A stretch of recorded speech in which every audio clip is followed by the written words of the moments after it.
Today we talk about how can you enable this sign or know how you can do that on your RetailMeNot app. So you just follow this ways, then it's going to work with you.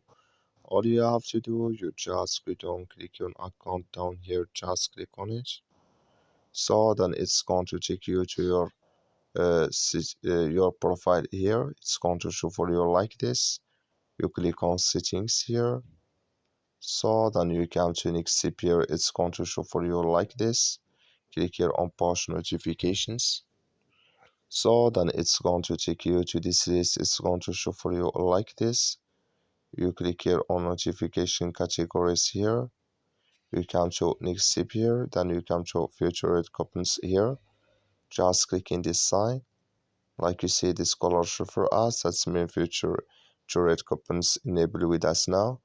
So that's all you have to do. That's all. I wish you a great. Thank you for watching. Don't forget to support us by liking and subscribe.